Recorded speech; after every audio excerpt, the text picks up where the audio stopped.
Amigos y amigas, un placer estar nuevamente con ustedes en esta cita de todos los viernes, aquí en su programa Nocturna RCN, esta radio cadena nacional por la que estamos enlazados en este momento por más de 130 emisoras en todo el territorio colombiano y también los que se suman a nivel internacional gracias a la Internet.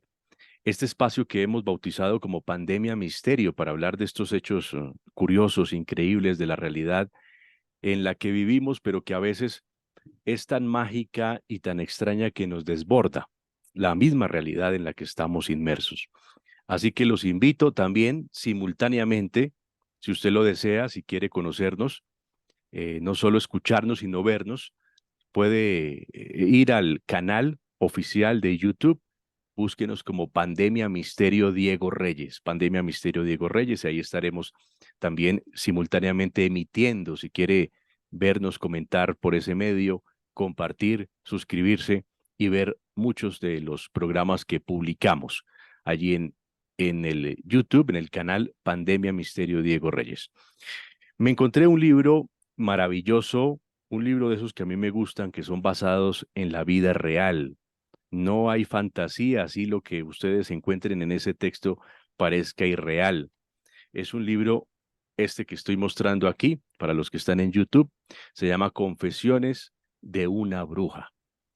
Eh, Hemos hablado mucho sobre el tema de la brujería, por ejemplo, en la política, hemos hablado de la brujería en el espectáculo, y esto es una confesión y meterse uno en el alma de una persona que no solo es bruja, sino que estuvo rodeada de unos círculos de poder muy fuertes en Colombia y que ella, pues, trabajó para ellos.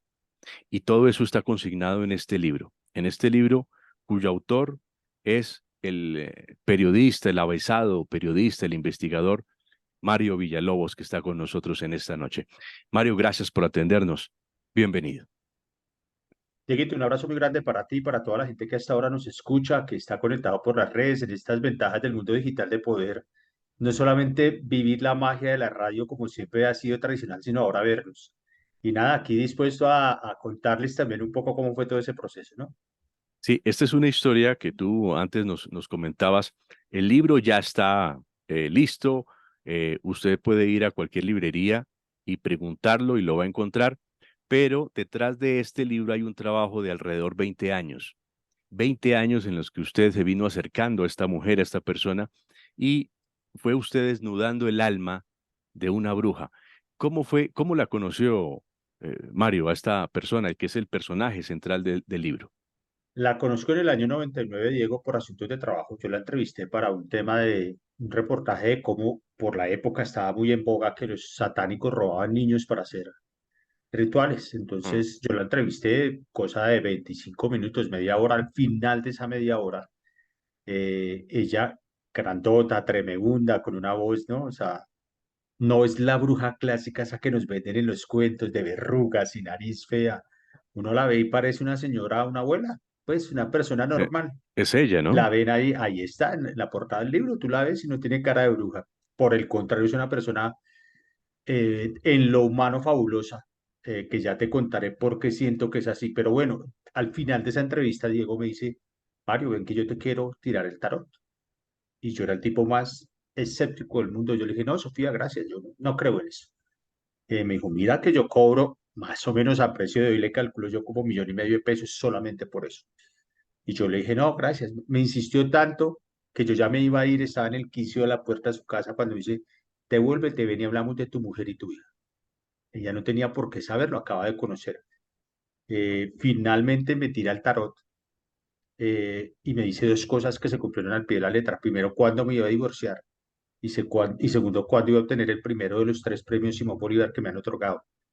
Con el Ujú. tiempo, yo me volví muy amigo de su hija, Alexandra, de su nuera, que ellas también la asisten en lo personal, en todo el tema, manejar la agenda, chao, ese tipo de cosas. Y un día ellas me dicen, bueno, mira, mañana no nos podemos ver o estamos en una reunión, nos vamos mañana, pero nos vemos mañana porque hoy tenemos que irnos temprano porque llega Nicanor y no hay nada listo en casa. Y yo, ¿y quién es Nicanor? Y entonces me dicen, Nicanor es el espíritu que posee a Sofía, un sanador venezolano que usa la materia de Sofía para hacer sanación. Y yo dije, no, eso es una locura. Yo esto lo tengo que ver yo con mis propios ojos y efectivamente al otro día voy y efectivamente veo, soy testigo de lo que ella llama esa posesión que desafía cualquier sentido de un periodista como yo que tiene 33 años en el oficio.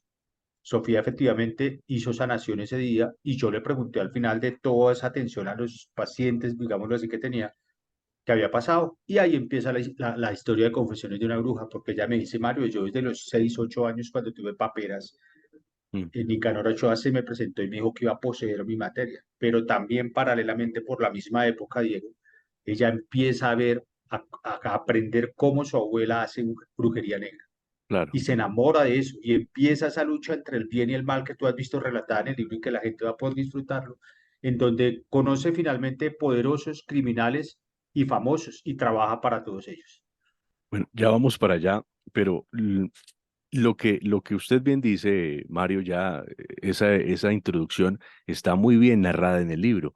Y tampoco vamos a hacer un spoiler del libro, pero lo que sí quiero es hablar y ahondar un poco sobre esos inicios de esta persona en la brujería. Uno diría, bueno, la bruja nace o la bruja se hace. Pueden ser las dos cosas, porque ella tenía un don que de nacimiento lo tiene y lo explotó y se hizo trabajando y viendo también, ella estaba en un ambiente que le favorecía. Estábamos hablando de su abuela, la abuela hacía brujería y también ella tiene la capacidad de canalizar esas entidades. Ya tú nos mencionas a uno que toma posesión de su cuerpo y actúa también a través de ese cuerpo de Sofía, ¿no? Eh, pero entonces, la pregunta es, ¿ella le fascinó desde siempre el tema de la brujería cuando ve a su abuela muy pequeña hacer brujería negra? Y ella dijo, no, esto me gusta y además tenía la sensibilidad para ello. Entonces, fue poco a poco ella ya con la fascinación y la atracción al tema que se fue formando, ¿no? Como una verdadera bruja. Así es, Diego. Tú tienes razón cuando dicen que nacen, porque ella relata cómo viene de una dinastía de brujas de ahí para atrás, su abuela y de ahí para atrás, pero además tenía el gift, tenía el poder, tenía el don. Y entonces a la edad en la que una niña debería estar jugando con muñecas o saltando lazo, Ujú. Sofía estaba haciendo conjuros blancos y negros. Y esa lucha eterna entre el bien y el mal, entre lo que ella está predestinada para hacer, pero además ese amor fabuloso que ella desarrolla por las artes oscuras por cuenta de la admiración, digamos, devota que profesaba por lo que hacía su abuela, la lleva a ella por diferentes caminos en los cuales se empiezan a cruzar marimberos, narcotraficantes, guerrilleros, paramilitares, y cuando ya viene a Bogotá se encuentra con fiscales, políticos, cantantes, apartamenteros, ejecutivos de banco, toda una fauna de personajes que acudieron a ella con la intención de que a través no solamente de ese don con que nació, sino de la sapiencia que desarrolló a punta de formarse al lado de su abuela, pues le solucionara todos los problemas que no podían solucionar aquí, ¿no? Mario, brujas o brujos hay los que usted quiera contar. O sea, usted sale en Bogotá, en Cali, en Medellín, usted encuentra consultorios por todos lados. ¿Por qué ella se hace tan famosa en ese círculo tan difícil de llegar? Por ejemplo, paramilitares, ejecutivos. Uno no, un ejecutivo de alto turmequé no llega a un consultorio de una bruja porque sí. ¿Por qué esa fama? ¿Por qué coge esa fama? Dieguito, porque efectivamente todo lo que hacía funcionaba. Ella misma dice que, como tú lo afirmas, este negocio de las artes esotéricas está lleno de charlatanes que, por ejemplo, te dicen, te voy a ligar el amor de por vida en 24 horas y va a venir arrodillada a tus pies. Ella dice que eso es mentira, que eso no hay brujo que lo haga. Ujú. Como que te diga, te voy a dar los números para ganar la lotería. Sofía me decía, Mario, si eso fuera cierto, yo ya me lo había ganado. ¿Para qué se lo doy a otro? Me lo gano yo. Claro. ¿Por qué llega esta gente a, a casa de Sofía o a buscarla en diferentes sitios? Porque además ella trabajó inicialmente en su pueblo natal y de ahí empezó a irse a otros sitios y la iban llamando porque todo lo que hacía funcionaba perfecto. ya la discusión, uno entra en una discusión diferente, Diego, y es, ¿usted cree o no cree? Eso ya es otra discusión, pero lo que le encargaban funcionaba. Por ejemplo, lo que le encargaban los marimberos de la Sierra Nevada era protección para que las autoridades no encontraran los cargamentos que escondían, porque para esa época, te hablamos de los 70s, 80s, las bandas de marimberos se robaban unas a otras los cargamentos, y estamos Claro, hablando de 10, 15, 20 toneladas de marihuana, y la contrató uno muy famoso que después terminó casado con una reina de belleza. Y le dijo, mire, si se me llega a caer esto, me matan. O sea, ya me rebajaron una, no, la otra no. Y ella hizo un sortilegio para que cuando llegara una banda rival, no pudieran o se confundieran, o en este caso, como lo se relata en el libro, pues hubo unos tipos que perdieron la vida. Eh, y mm, ese primer, digamos, como episodio, pues eso hace carrera, ¿no? En el mundo de la mafia todo el mundo se conoce. Y entonces claro, un narcotraficante le contó a otro y un barimbero a otro. Y ella misma, pues cuenta cómo terminó trabajando con gente o para gente que ella nunca llegó a sospechar que funcionara. Ella era una persona que quería sobre todo sentirse poderosa, sentirse temida como su abuela, y por supuesto como a todo el mundo le gustaba mucho la plata. Ese también era un componente que ella cuenta en el libro y contó a lo largo de todos estos años de reportería, que su amor por la plata también de alguna manera le puso trabas digamos, le hizo perder el horizonte y le puso trabas a muchas cosas que ella quería hacer, ¿no? El amor por el dinero, por el poder.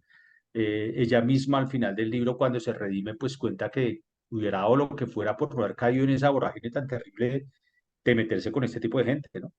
claro. Además de ser muy peligroso, ¿no? De entrar a este Sí, mundo criminal. peligrosísimo, pero lo que es verdaderamente cierto es que todos le temían, sabían de qué era capaz ella, vieron lo Increíble. que era capaz de hacer. Claro. Entonces decían, no, prefiero tenerla de mi lado que tenerla de rival. Y los brujos en relación con el poder, pues tal vez desde que el hombre es hombre ha existido esa relación, siempre ha existido ese vínculo, sea alguien que le lee el destino a otro por medio de los astros o alguien que le hace un sortilegio para blindarlo. Por ejemplo, hay testimonios de guerrilleros o de paramilitares, de estos que están metidos en la guerra que lo rezaban para que fueran prácticamente invisibles al enemigo y las balas no los alcanzaran. Eh, y todo esto, como tú bien explicas, Mario, buscaban a Sofía y ¿qué? Venga para acá 2 millones y yo le hago eso y el hombre le iba bien y entonces esto, una bola de nieve, se iba incrementando a tal punto de que su fama llegó a lo más, a la cumbre del poder en Colombia. Así es, Diego, en el libro está relatado dos episodios, uno con un jefe paramilitar muy, muy famoso y otro con uno de los máximos líderes de las FARC, que fueron a buscarla a ella para hacer ese tipo de sortilegios, el uno para que le hiciera unos tatuajes que se llaman los niños en cruz, que se hacen en diferentes partes del cuerpo para que cuando los atacaran a bala no fueran heridos, o si los herían, no murieran. Y el otro para que cuando yo lo estuviera apretando la fuerza pública se pudiera escapar. Y hemos sido testigos de muchos episodios donde inexplicablemente, incluso desde la época de la persecución a los hermanos Rodríguez Orejuela, con el famoso bloque de búsqueda, Pablo Mm. Escobar. Desde esa época los criminales tienen una cercanía con los brujos porque creen que les van a poder dar ese poder, valga el pleonasmo, de desaparecer, de hacerse no perceptibles para quienes los están buscando, y pagan millones de pesos, no son dos, ni tres, ni cuatro. Delante mío, Sofía recibió muchísimo dinero de parte de gente que estaba interesada en que las protegiera para que no fueran a caer en garras ni de sus enemigos por un lado, ni de la fuerza pública o la justicia por el otro. Mario, estamos hablando de casi 20 años, como nos cuentas, de relación, que desde esa primera entrevista y cuando ella te lee las cartas y te dice lo que te dijo que se cumplió. Eh, cómo fue tu vida cambiando tu vida respecto a la percepción de estos temas con la relación tan cercana que hiciste con esta persona, con Sofía? Bueno, mi vida, digamos, sigo siendo por naturaleza, yo sigo siendo reportero, de esto me voy a morir, seré incrédulo siempre, pero armar ese rompecabezas mental, Diego, de que yo fui testigo de muchas cosas y de muchos sortilegios y de muchos episodios, tratar de meterlo en el disco duro no es sencillo, porque somos incrédulos por naturaleza y nuestro deber como reportero es serlos. Yo sigo siéndolo, cada vez menos, pero sigo siéndolo y hablo en temas esotéricos, en temas profesionales igual. Mi relación con Sofía se divide en dos partes, la estrictamente profesional, que fue llevar a buen puerto Confesiones de una bruja, en donde yo fui testigo de todos estos episodios, y la cosa más terrible era llegar a mi casa, sentarme y pensar cómo no dejaba que todo lo que ya que todo lo que yo había visto me impactara de la manera correcta, de una manera periodística y no humana. Y la segunda relación que tengo es con una persona a quien aprecio muchísimo porque finalmente su historia es la de un ser humano sometió a una cantidad de cosas que normalmente no vive una persona. Como te decía, una niña que a los 10 años, en vez de estar jugando con muñecas, armaba velones para convocar el amor o para la prosperidad, si se quiere. Después sufrió, digamos, una cantidad de embates personales y profesionales que le hicieron perder dos hijos, razón por la cual ella, digamos, cambia radicalmente su vida y no vuelve a hacer, digamos, esos hechizos oscuros, la magia negra. Y también ver que es una abuela que adora a sus hijos, una persona absolutamente leal con su familia, una persona que está llena de virtudes. La gente se imagina que un brujo es un tipo pervertido, malo, una persona que es de temer. Sofía es una persona que tiene un sentido del humor muy fino, amiga muy especial de sus amigos y una abuela de esas consentidoras como pocas. Es una persona que encarna la lealtad. En la familia de Sofía, en su descendencia, ¿alguien tiene el don? Sí, Esto, una de sus nietas, pero ella decidió que ahí terminaba la dinastía, ella no quiso ejercer. No tenía esa, digamos, vio tantas cosas y la abuela seguramente le contó tantas otras que prefirió no. Así que claro, esa dinastía de brujas de esa familia, creería yo termina ahí. que va a parar ahí, ¿no? Pero pues ellos mismos explican que solo el destino es el encargado de revelarles a ellas en qué momento está activo ese don y cómo lo pueden utilizar o para qué, ¿no? Bueno, tú mencionas el destino y ese es un debate también que ha habido mucho cuando uno habla de estos temas y es si ese destino, uno tiene como ser humano un destino escrito. Entonces, por ejemplo, tú naces tal día, mueres tal otro, vas a desempeñar, Mario va a ser un periodista importante, va a ser escritor, va a ser investigador. O sea, como que todo eso ya está escrito. Eh, por lo que entiendo y por el trabajo de Sofía, ese destino se puede también medio torcer. Uno le puede hacer como esquivar algo, decir, no, yo quiero que me vaya mejor por acá.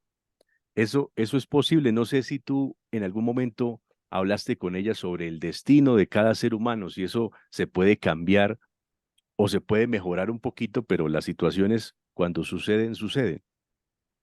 Mira, lo que ella siempre ha dicho es que si ella pudiera volver el tiempo atrás, hubiera tomado mejores decisiones. No sé, digamos, en el fondo para ella como para mí, yo pienso igual que ella, y no tiene nada que ver la relación personal ni profesional, sino cómo aborda uno la vida.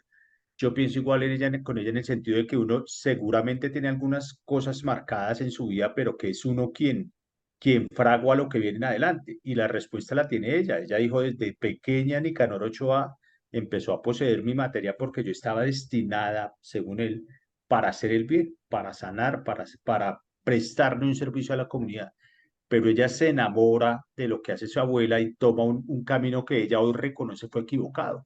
Y en el libro varias veces, Diego, hay un círculo vicioso donde ella empieza, vuelve y cada uno le dice que no, pero ella se mete en problemas y vuelve a arrepentirse y cuando está arrepentida de haber todo hecho, vuelve a la tentación. Son dos o tres o cuatro espirales en el libro que demuestran un poco lo que tú dices, lo que tú propones en el debate y es si uno es dueño de su propio destino, Diego, seguramente habrá gente que crea o no crea en que uno está predestinado para que se oye cosas, pero yo creo que uno se lo labra día a día, ¿no? Uno fragua qué quiere hacer con su vida todos los días.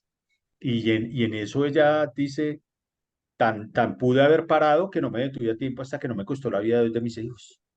Claro, claro, entiendo. Mario, ¿cualquier persona es vulnerable a la brujería?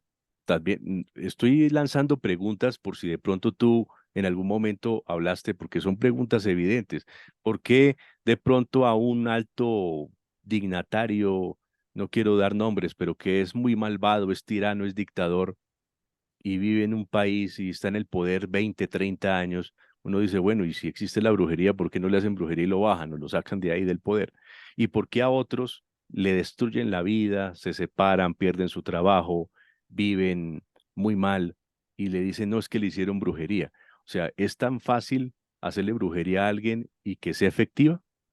Tan fácil como proponérselo, dice ella.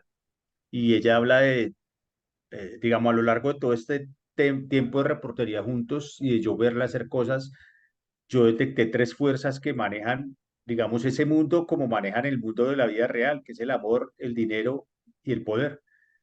La gente va a donde una bruja con Sofía o por temas de amor, o por temas de poder, o por temas de dinero.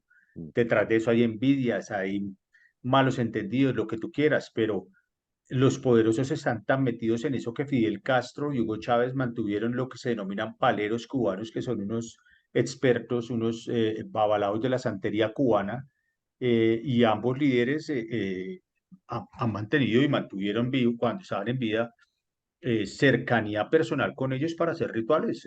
Digamos, eso no es novedoso, pero evidentemente pues todos los poderosos, veíamos hace 30 y pico de años como el maestro Germán Castro Caicedo en La Bruja, en la primera experimento en el que se contó literariamente, basado en una historia de la vida real, vimos cómo en su momento Amanda Londoño, la protagonista, afirmaba que había recibido al entonces presidente Julio César Turbay Ayala. Y de ahí para allá, pues te imaginarás la cantidad de poderosos, muchos están narrados en el libro, por supuesto, y no me extraña, Diego, que la gente trate de buscar respuestas en el más allá a lo que no explica en el más acá, ¿no? Porque siempre quisiera, ahora, si uno tuviera la varita mágica y la bola de cristal para saber qué va a pasar mañana, no se desgastaría yendo a brujos. Pero para un poco para redondear la pregunta, yo creería que toda persona es susceptible. Lo que pasa es que también hay un problema de sugestión, ¿no? Y de una sugestión tan grande a tal punto que hay gente que se vuelve adicta a eso. A mí mucha gente me ha preguntado, venga, ¿y cuántas veces Sofía le leyó a usted o le lee el tarot? Fue en esa ocasión y nunca jamás Diego. Hay gente que no me lo cree. Yo la aprecio muchísimo en lo personal, respeto mucho todo ese mundo en el que ella vive, pero precisamente como fue tan chocante lo que me dijo y tan certero, yo prefiero que nunca jamás claro. saber nada que no quisiera saber. Eh, Pero son, digamos, son percepciones de la gente. Ahí funciona la sugestión como funciona el poder también. por lo que me cuentas, entiendo que ella vive aún, ¿no?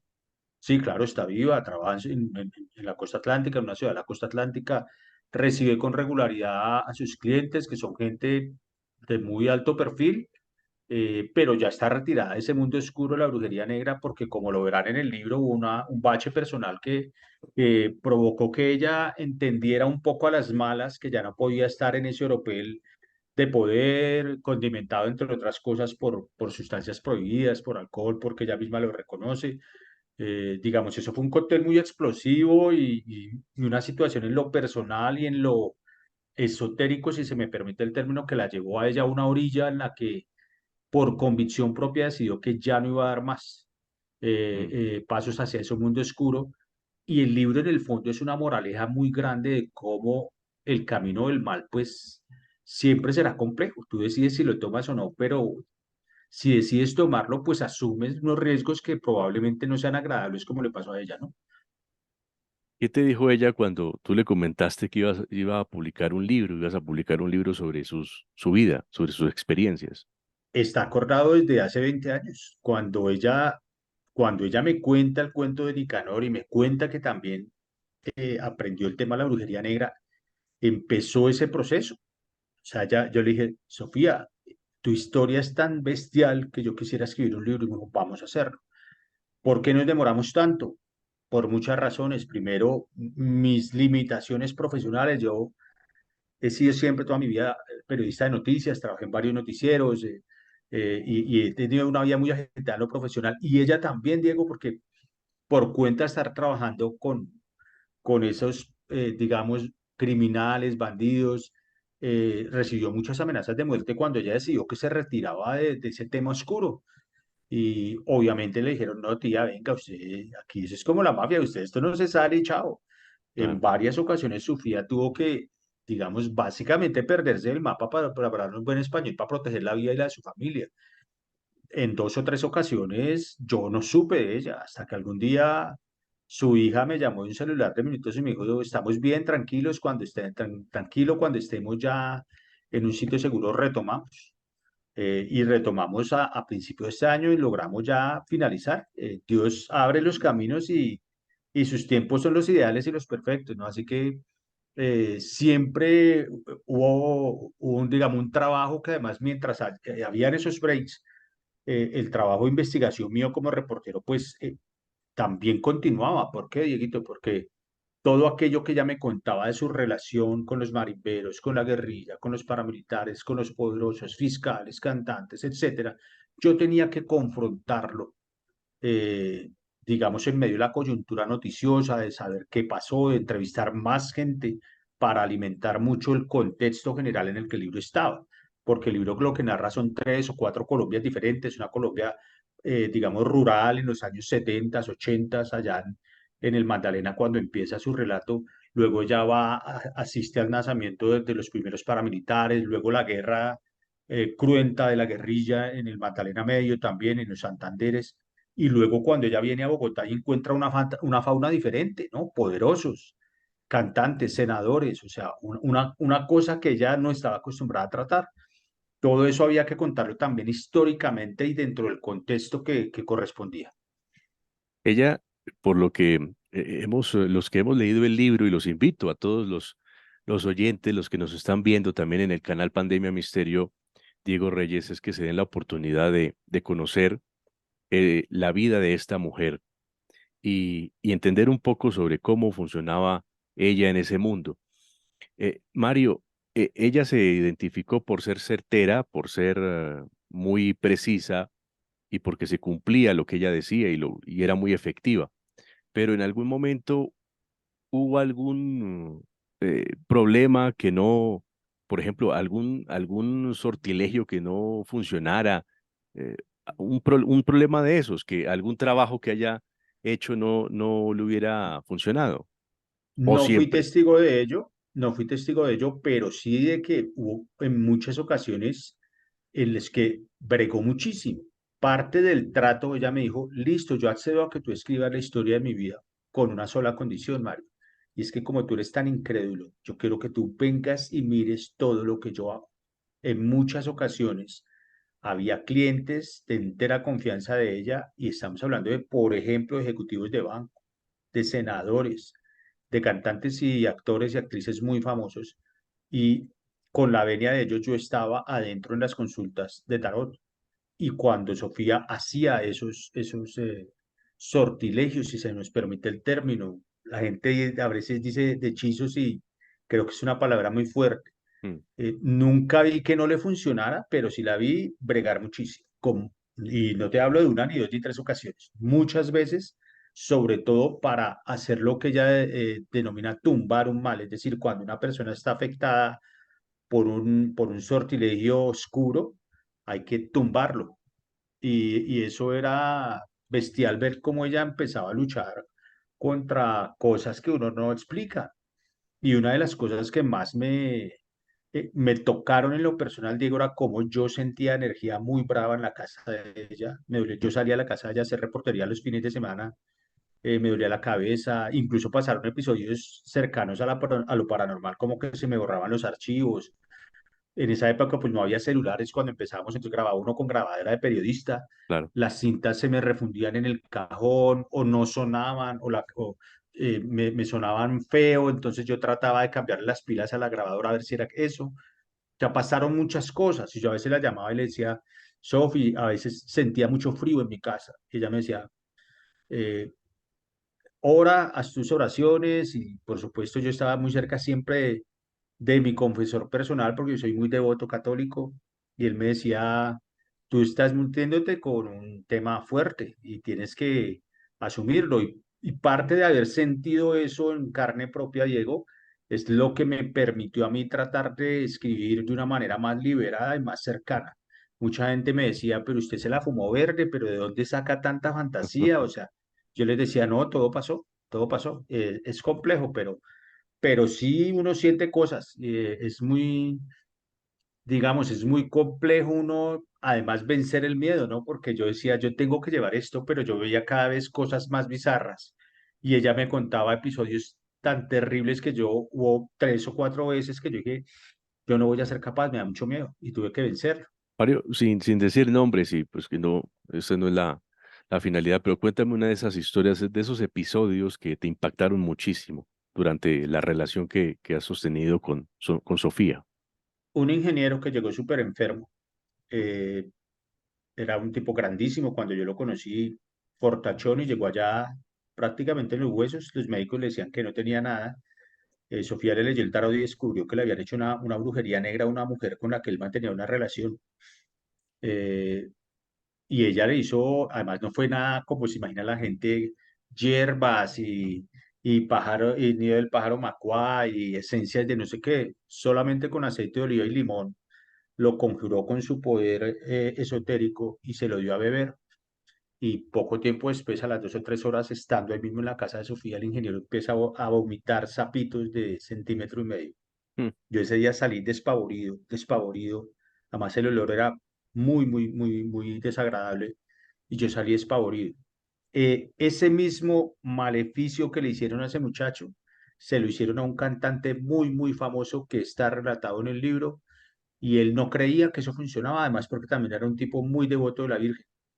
Cuando Sofía le contó a él que le habían hecho lo mismo que al ingeniero, lo convenció de que tenía que ponerse, digamos, bajo su tratamiento para poderlo ayudar, porque el tipo había llegado sin garganta prácticamente. Ese cantante llegó con la garganta enferma y los médicos no le daban qué era lo que tenía, y ella finalmente tumba ese maleficio que tenía el cantante, habiéndole contado previamente la historia de este ingeniero. No, pues, me imagino, y presenciar eso es algo terrible. O sea, Sí, no, es absolutamente bizarro. O sea, no, tenaz, tenaz. O sea, y también escuchar los testimonios de gente que llegaban y decían, Sofía, mira, gracias. Llegaban allá a abrazarla llorando, decirle, mire, gente que estaba enferma, gente que no conseguía trabajo, llevaban 2, 3, 4 años buscando un trabajo fijo, tal, y ella decía, mira, usted le hicieron esto y esto y esto, vamos a tumbarlo, vamos a ponernos en manos de Dios, porque cuando ella ya rompe su relación con el mundo oscuro, Sofía se vuelve una persona de Dios. Y esa es la gran moraleja del libro, cómo ella retorna a lo que ella dice, al sendero que ella dice yo nunca debía haber abandonado. Y ese proceso le costó perder los hijos, pero además vencer sus adicciones, pero además someterse a amenazas de grupos armados, pero además perder clientes que estaban dándole, como decimos en la calle, Dieguito, dándole chancleta para que volviera a ese mundo oscuro, y ella no se mantuvo, perdón, en su decisión y, digamos, se alejó de ese mundo. Y eso en el fondo también da una lección de vida, ¿no? Eso es como cuando uno tiene pues que le encanta la gaseosa o el cigarrillo o de pronto una sustancia no tan chévere, o un vicio, digámoslo así, o una adicción. Se debe sentir eso. Uno la veía cuando sufrí esa transformación para allá, fue muy fuerte, pero en el fondo es admirable ver una persona tan poderosa, vencida por su propia debilidad por ese tipo de cosas, pero que tuvo la entereza de salir al otro lado por amor a sus nietos, por el recuerdo de sus hijos y porque sintió que ya no podía seguir metida en ese abismo. impresionante. Mario, por último, hablemos un poco sobre ese ser de que tú lo relatas en el libro y que poseía el cuerpo de Sofía. Me hablaste que era venezolano, un santero, un sanador. ¿Quién era esta persona y por qué escogió a Sofía? ¿Por qué particularmente? Bueno, porque tiene el don, pero ¿por qué esa relación entre Sofía y este ser? Según lo relata Sofía, Nicanor Ochoa hace parte de lo que en Venezuela los espiritistas venezolanos la llaman la corte chamarrera. Hay toda una, digamos, toda una mitología en torno a espíritus, como son, ¿no?, para nosotros el Muán, la Patasola, la Madre Monte. En Venezuela hay una una mitología creada a partir de cuya cabeza es una mujer llamada María Lionza, que de hecho Mm. Rubén Blades le escribió una canción. Y él hace parte como de esa corte chamarrera, está en un tercer o cuarto nivel, es decir, es una de las entidades más poderosas. Y en vida era un tipo que era, digamos, desfachatado, bebía, fumaba, y entonces a veces Sofía dentro de ese relato me decía, yo no entiendo cómo este señor me venía a hablar a mí de hacer el bien, de sanar cuando en vida era básicamente un sinvergüenza que tenía hijos por todo lado. Y yo le decía, ¿y cómo fue ese pacto? Ya me dijo, no, él llegó y me dijo, yo voy a volver a su vida para convertirme en una especie de segunda piel. Cuenta ella que el señor, por ejemplo, llegaba a las ferias, a los palenques donde había peleas de gallos en Venezuela y se sacaba de la boca pañoletas para regalarle a las mujeres, o se tiraba al piso para que lo agarraran y decía, le daba un palo, un bastón a la gente, le decía, pégueme, y desaparecía en el piso, se movía tan rápidamente que la gente no lo veía. Ella tiene una estatua del sanador, a través del cual pues pide pues su intercesión para hacer sus obras, ¿no? Que en este caso, ya como te cuento, pues son obras de bien, ya no está dedicada al mundo oscuro. El 13 de cada mes Sofía tiene noticias de él, a veces posee su cuerpo con cierta regularidad, a veces se comunican visiones, a veces ella lo siente, a veces siente que le habla al oído, eh, pero siempre lo invoca para en su nombre, a través de Nicanor, pedirle a Dios que sane la gente de todas esas enfermedades generadas, digamos, por maleficios y por ese tipo de cosas que se traducen en malestar o económico, o físico, o sentimental, o bueno, todo ese tipo de cosas que la gente trata de buscar. Es un personaje absolutamente fantasioso, o sea, ¿no? El 13 de cada mes, Sofía tiene noticias de él, pero además se hace una herida, cuenta ella, o se raspa, o se cae y se pega, o algo pasa. Y esa es como la seña que ella tiene en la práctica para saber que Nicanor está cerca de ella. Ella dice, verlo venir y que se mete en mi cuerpo es tan espantoso que no se puede narrar, dice ella, pero uno dice, bueno, y yo físicamente solo vi la primera vez cuando ella pues lo vi una sola vez y fue absolutamente aterrador y no, preferí no volverlo a ver porque no es de este mundo. Y te lo está diciendo alguien que como yo toda la vida fue incrédulo y sigue siéndolo porque es mi deber como reportero. Pero, o sea, tú viste, presenciaste cuando Nicanor toma el cuerpo de Sofía y empieza Sofía a comportarse como ese hombre, ¿no?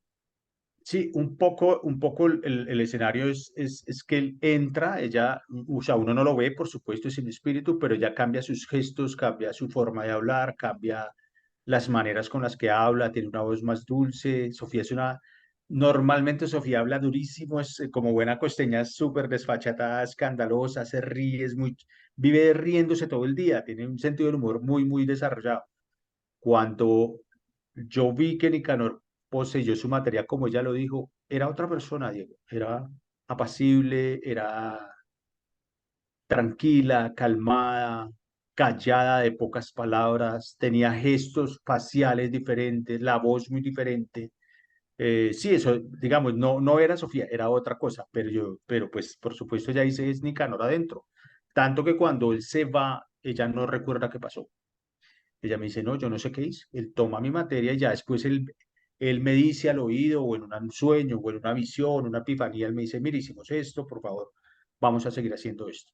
Y ella siempre dice, eso es lo que yo debía haber hecho toda mi vida y no meterme en ese mundo tan oscuro. Por eso su moraleja de vida es decirle a la gente, no se metan en eso. De hecho, por ejemplo, ella habla mucho del tema de la tabla Ouija, Ujú. que los chicos hoy, los millennials, por retos virales en redes sociales o eso, la usan, supuestamente que para hablar con sus familiares muertos, con sus abuelos, tíos, padres, eventualmente un hermano, pero ella dice, la gente no sabe que un juguete como ese lo que hace es abrir canales y esos espíritus entran y poseen la materia de alguna persona que esté en alguna encrucijada espiritual.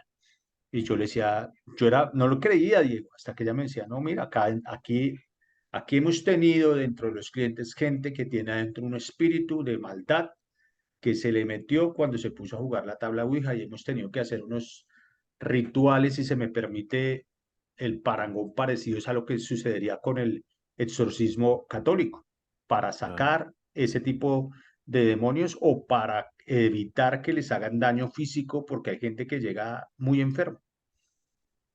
Claro, ya para cerrar el tema de Nicanor, se me viene a la mente la historia, por ejemplo, de San Gregorio, ¿no? El De médico, José Gregorio Hernández, de claro, es José, un poco lo mismo. Tú sabes que en la mitología, digamos, de todo ese tipo de personas, hay como un ritual, como que le dejan unas gasas y unas cosas, y él viene y se supone que opera de noche. Es básicamente, si se me permite el término, muy parecido. O sea, uno como paciente no percibe la llegada de Nicanor ni que está haciendo, es solamente lo que Sofía hace, una imposición de manos, de invocar el Espíritu de Nicanor para que a través suyo la Santísima Trinidad, como dice ella, y el Padre Eterno le den la posibilidad a esa persona de sanarse mental, espiritual o físicamente. ¿Cómo sucede? ¿Cómo es el proceso? Pues lo mismo que pasa, es a punta de fe, ¿no? Y ese es parte de todo el imaginario que se construye alrededor del libro, cómo la gente también se sana porque ve y porque cree, porque ve resultados efectivos. Si no, ella no hubiera alcanzado la notoriedad que alcanzó en esos círculos de los poderosos, los criminales y los famosos. el libro, como ustedes lo pueden ver, editado por Testigo Directo Editorial, ¿no? Sí, Cuéntame un poco por qué terminó esta editorial publicando este interesante libro. mira, la historia fue Rafa Poveda, quien es el Big Boss, el pluma blanca de Testigo Directo Editorial, es un hombre de televisión con quien nos conocemos hace veintipico de años. De hecho, recibimos juntos el Simón Bolívar en el año 2000. Y Rafa es un tipo inquieto, siempre está pensando en el siguiente negocio, tiene el talento para virar, para girar, no le teme a tomar decisiones que para muchos otros empresarios de los medios serían supremamente arriesgadas. Y decidió dedicarse a esto que se llama el True Crime. De hecho, Confesiones de una bruja no es el único libro de Testigo Editorial, hay otro fabuloso que se llama Tras la sombra de Garavito, en donde Garavito. Garavito Mm. le cuenta a Rafa, en una entrevista de 30 horas que fue grabada toda su historia. De hecho, Garavito le firmó los derechos exclusivos a Testigo Directo Editorial para poder narrar su historia. Ya hay dos libros sobre Garavito de Testigo Directo Editorial concentrados en eso del true crime, que es un poco como la tendencia moderna de esos. Y son proyectos 360, es decir, proyectos que tienen libro físico, libro digital, eventualmente un podcast, un producto audiovisual que pudiera, por ejemplo, funcionar en una plataforma. Dentro de pocos días, y esto es una gran noticia también para quienes están escuchándonos hasta ahora, va a estar en el mercado una novela inspirada en la vida de Popeye, basado en los muchos encuentros que tuvo Rafa con Popeye, y que va a contar cómo Popeye siempre quiso ser el patrón y no el matón, ¿no? Siempre Popeye soñó ser Pablo Escobar y no pudo.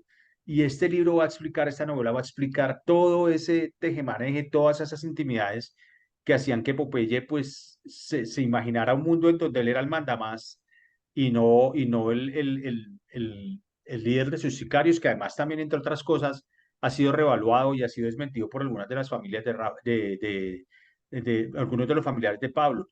Entonces, Rafa, nos encontramos en la Feria del Libro de este año porque yo fui a ver el stand de Rafa y el libro de Tras la sombra de Garavito, y cuando lo vi me pareció tan fabuloso y Rafa me dijo, venga, usted que escribe también, ¿por qué no se pone a pensar un libro para que lo tengamos pronto? Y yo le conté que llevábamos este libro de Sofía pues muy cocinado, muy adelante, y lo vio el borrador y dijo, no, hermano, ya, ya, ya, ya, tenemos que terminarlo ya. A los 8 días estaba yo en Barranquilla, duré allá 15 días más, terminando de entrevistar a Sofía, puliendo cosas, y empezó este proceso en el que Rafa podía ha sido un padrino amoroso de un hijo que está recién nacido y está en pañales, y detrás de él todo el equipo de Testigo Directo Editorial, Jorge Nito, la Karen Arias, Lina Cortés, Fernando Rojas, María Fernanda Medrano, toda la cantidad de gente que está ahí, los muchachos de edición, todo el equipo audiovisual han sido muy generosos y muy amorosos, todo el equipo que está todo este tema de poder que la gente conozca el libro. Por supuesto, lo consiguen en todas las librerías de las ciudades, o si no lo consiguen en testigodirectoeditorial.com, ahí pueden pagar el libro para que les llegue a la casa de forma física, o para quienes en este momento nos están oyendo, están fuera del país, pueden comprarlo ahí en testigodirectoeditorial.com en formato digital para que lo puedan leer en el computador, en la tableta, lo puedan disfrutar a la luz de una bebida caliente, un buen vino, en un festivo, en estos festivos, Dieguito, que tenemos en Colombia, que están tan fríos y uno no viaja. Sí, y para este fin de año, ¿no? También puede ser un buen Sí, claro, regalo. es un regalazo para fin de año, para aquellos que tienen abuelos que conocieron la historia de cómo evolucionó el país de los 70 y para aquellos millennials que no la conocen y quieren saber qué pasaba en el país por esa época, pues hay una lección de historia, de esoterismo, de poderosos, de criminales, de gente que muy famosa, pero muy, muy famosa, cantantes sobre todo que fueron a verlo. Yo fui testigo de muchos de esos encuentros y por supuesto uno se sorprende de ver una persona que es exitosa y uno no entiende qué va a buscar donde una bruja, pero tienen que buscar, créeme que sí. Bueno, confesiones, confesiones de una bruja. Aquí lo están viendo, está en la portada, está la figura de ella, de Sofía. Como bien dice Mario, en cualquier librería del país seguramente ya pueden encontrar el libro. Y pues no, simplemente invitarlos a que se sumerjan en esta historia apasionante, en esta historia que de verdad los va a dejar sin habla y muy pensativos y muy también con muchos insumos para seguir investigando sobre estos temas. El tema de la brujería en Colombia, confesiones de una bruja. Pues Mario, muchas gracias por esta conversación. Ha sido una velada maravillosa. Le agradezco. Vamos a seguir leyendo su libro y los invitamos a todos para que puedan también, los que quieran volver a escuchar y ver esta entrevista en el canal Pandemia Misterio Diego Reyes, ustedes encontrarán este y otros episodios. Pues Mario, muchas gracias, un abrazo y una feliz noche. Dieguito, un abrazo para toda la gente que hasta ahora está conectada, para los que están pendientes del canal de YouTube, para quienes nos escuchan y nos ven a través de todo el sistema de plataformas digitales y redes sociales. El agradecimiento y nada, este hijo llegó a buen puerto, estamos ya trabajando en otros proyectos que les contaremos. Esperamos la generosidad de la gente porque hay mucho más material como para pensar en un segundo volumen de Confesiones de una Bruja. Dependerá, por supuesto, de la receptividad de la gente.